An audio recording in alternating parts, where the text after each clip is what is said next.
So that's that. And I'm going to take it away today with back to school. I've been coaching and talking to agents this last week, and it seems to be that there's this, what we would call kind of, wow, here it comes. And it's always that moment in August when the weather feels slightly different and we have to get organized. So I try to put together some thoughts about this entire time frame, realizing that many of our mothers and fathers are intensely involved in this. It's a time when families shift. They flow as women to their motherhood instincts. They become insanely energized. It's wild, it's fun.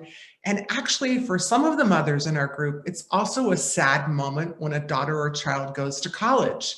So there are many things happening within our organization in getting ready for this prospect of what is August and it's coming.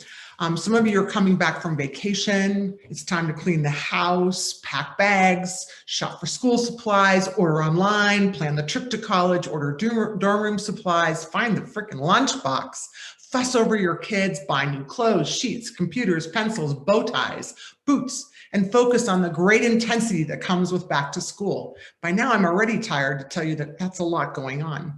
As women, moms, aunts, grandparents, and friends, we seem to just be wrapped up in that frenzy. We participate in every way we can. And for those of us as real estate agents and women in this business, it's also a really, really busy time for your clients.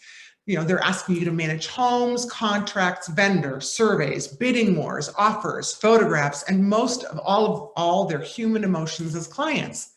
So today, as mothers, and I will add our fathers to that, and our CB family get ready to go back to school with their kids, I wanted to share a few things that I might prepare you for a better balance in this process. So one, are you mentally prepared? Have you set your kids' sleeping schedule? It's always difficult to transition. 2 weeks before they go to school, are they back kind of on when it's time to go to bed and when it's time to wake up? Put time and schedule management plans in place so that you can organize yourself. Let your kids choose their planner and their schedule so they'll get excited about school. Help your kids put together a rough outline of like their school schedule, their school activities, what their day is going to look like. Let them engage with you. Make arrangements before and after school hours. That's really difficult for some of us that work, right? Do you have backup transportation plans when you can't get them to the soccer field? Who's going to be there for you? Refresh your rules about screen time. I never had to do that. My kids are in their 30s. Like screen time, how much time can you spend on your computer? What are you going to allow? Reorganizing yourself.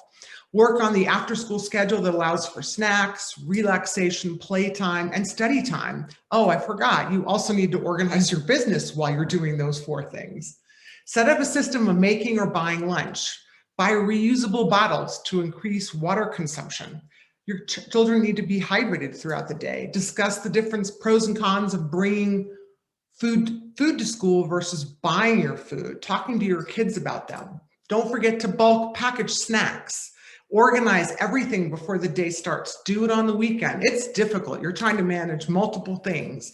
Organize lunch items, one part of your refrigerator, so it's easy to prep all of those lunches for the kids. Shop for school supplies and gears. Inventory your kids' wardrobe. Toss out and donate things that they've grown out of. I'm sure the closet looks like an absolute tornado hit it this summer because that's just kind of what happens. Inventory last year's school supplies before going out to buy more. You could save a lot of money doing that. And maybe there really are leftover supplies in some backpack back there.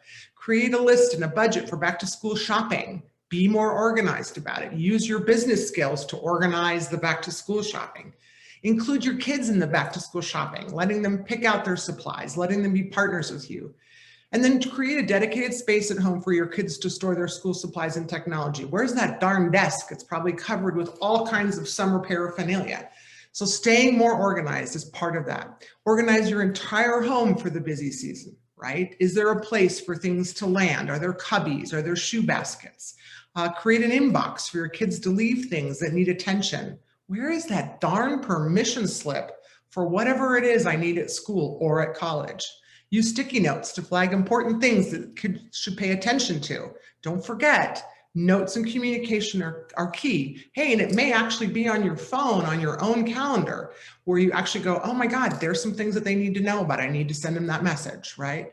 Designate a plastic tub to put away things, like a put away bin. Put everything in the put away bin and then have your kids actually take it around the house and put it away, right? Have a shower caddy for everybody in your family so that the bathroom doesn't look like a hurricane landed, and so that everybody has their supplies and they're ready for that school experience. Imagine if you have 3 or 4 children, it's a lot going on in your household. Well, forget not to be reminded, you're still doing real estate on the side. Set up a laundry system that makes sense to sort and wash clothes. The reality is the summer was busy. Now you've got to be organized. Do everything you can the night before. Encourage your kids to lay out their school clothes before going to bed. If they bring their own lunch, have your kids put the lunchbox together. Have the kids pack their gym clothes in their sports bags for after school. Let them participate. Set the stage for a good night's sleep. Oh my God, they haven't gotten any sleep all summer long. They've literally been out in the tent, in the yard, doing their own thing. Set an alarm or notify 30 minutes before bedtime so that you're focused on their needs to be put to bed. Set and enforce regular weekdays and weekend bedtimes. Remove all those darn tech devices, such as the phone and the tablets, from the kids' bedrooms to focus them on sleeping. Use night lights, sound machines, and fans so you kids will be able to go to sleep. Plan for a smooth morning. Make your things happen beforehand. Have a wake up alarm. Map out the bathroom schedule to avoid family fights. I thought that was absolutely hilarious. Set your clocks forward 10 minutes. It'll just give you 10 more minutes. Devise a plan for homework. Teach kids to prioritize their assignments by making to-do lists. Give your kids a short break, such as a short walk after each assignment. Schedule study blocks for the weekend before big tests and midterms. Start connecting with teachers. Oh my God, I also need to connect with the teacher? That's really important to my child's education. Purge the declutter regularly. Regularly go through your kids' homework, throw out what doesn't matter from last month, find a place to file away all those papers. Set goals for the school year. Maybe that's a great way to get your kids set realistic goals for the new year. Help them participate in that. Create a journal, let them write down their thoughts. Reward your kids for those systems, or do some extra things around the house. Just make it fun. Schedule time for fun. Carve out blocks of time to be with your kids and your family. It's super important. Family time is an important time to be together every part of the day. Delegate wherever you can. You know what, women? Hire a housekeeper if it's just too much. What a great way to reward yourself for a hard job that you're doing between work and play. Hire a tutor, hire a homework helper. Navigate the schoolwork. And most of all, in the bottom of all of this, please take care of yourself. The part that we don't put at the top of the list always ends up at the bottom. And maybe for a moment, you should bring it to the top. Schedule at least one 30-hour block on your calendar each day for self-care. What will that look like? How will you feel? How will you stop breathing? How will you take a breath? How will you do things? Diffuse yourself. Run a diffuser. Back off. Close the door. Sit on your bed. Tell the children you need 30 minutes.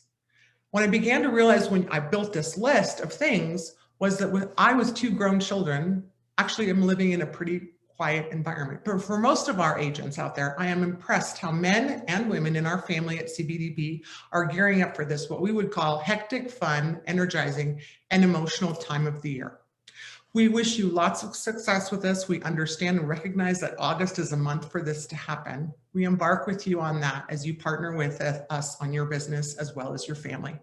Have a wonderful back to school.